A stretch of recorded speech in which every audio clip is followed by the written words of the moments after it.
Jahan, we were talking to Noah, and he was joking that when he got to campus, he didn't really like Journey all that much because they sort of had a different personality and they're different sorts of people, but they've generated obviously a friendship over the amount of time that they've been on campus together.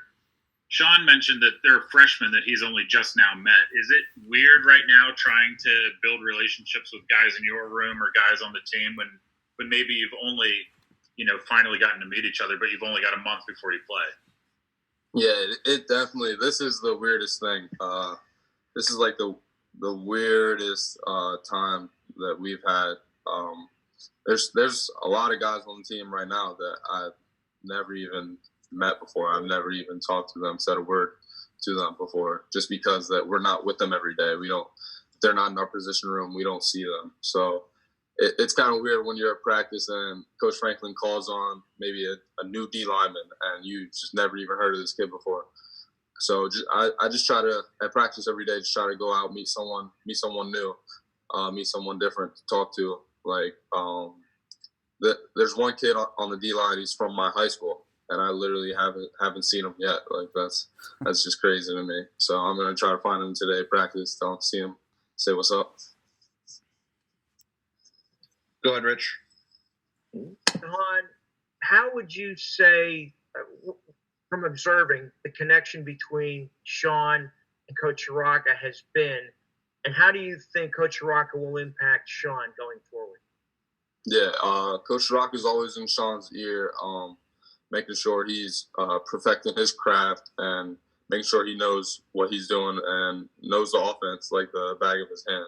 So from what I've seen with him and Sean, they have a great relationship, and they're always talking, making sure they're getting better and knowing each other. Audrey, go ahead. We'd see it a little bit last year when KJ was hurt or wasn't in a game.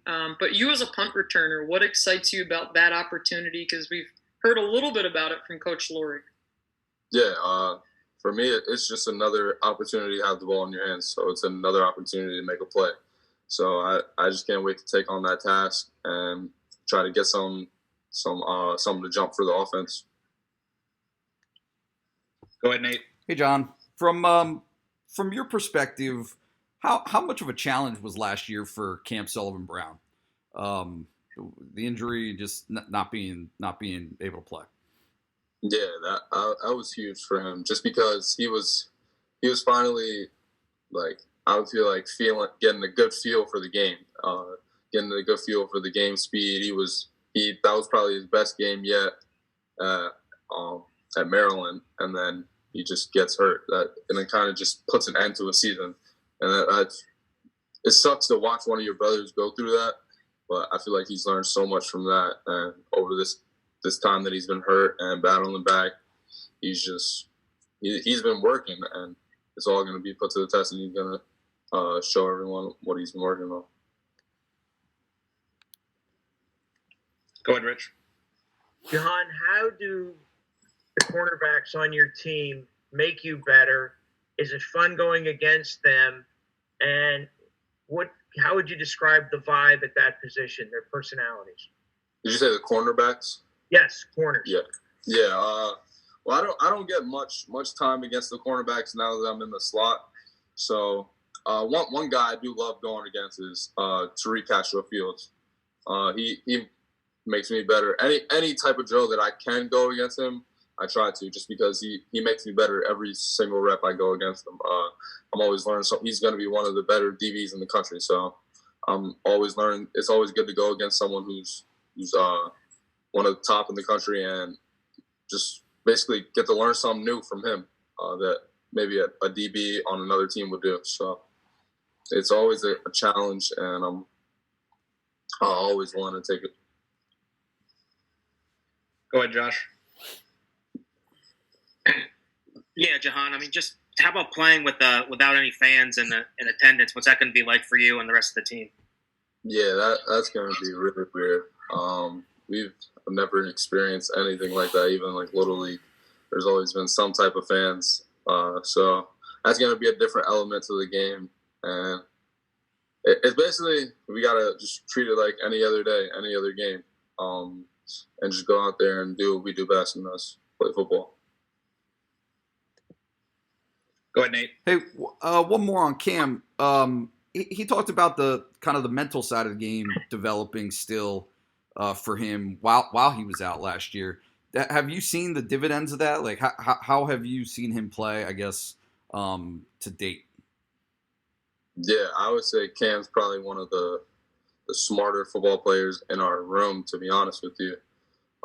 Just because every play he knows what he's doing. He knows what he's doing, but he also knows what coverage he's going against, or what the guy in front of him, what the guy inside of him, what the guy outside of him is doing. So I feel like he's definitely one of the smarter receivers we have in the room. Donnie, go ahead. Hey, John, Cam said earlier that he and you had to were the two guys that kind of had to step up and be the leaders of this group. What did you see? What you know of him? How is he uniquely suited for that? Yeah, so Cam's kind of just like me. He's kind of like a soft-spoken guy, and he kind of leads with his actions. But as of recently, he's been very communicative to not only me but the group as a whole, and just being a leader for the young guys in the room, even a leader for me. I'm considered a old guy in the room, but I still have things to learn. Z's older than me, so he's been a very good leader for us, and I just can't wait to play alongside of him. Go ahead, Gabe. Hey, John, I hope you're doing good. Can you just briefly describe the impact that Kirk Ciarrocca has had on the wide receivers? Clifford briefly mentioned before that, like, if a receiver runs 4 yards when he's supposed to run 3, he'll let you guys know. Can you just describe that impact that he's had? Yeah, like Coach Ciarrocca, he demands success. So he's those little details, like you just said, the 3 yards, the 4 yards. He makes sure every day that we know what we're doing. We know our exact depth on a route, and he doesn't accept it any other way. So I feel like that's a good thing to have in your back pocket. Someone who is going to push you to your limits, basically, because they know what you're capable of.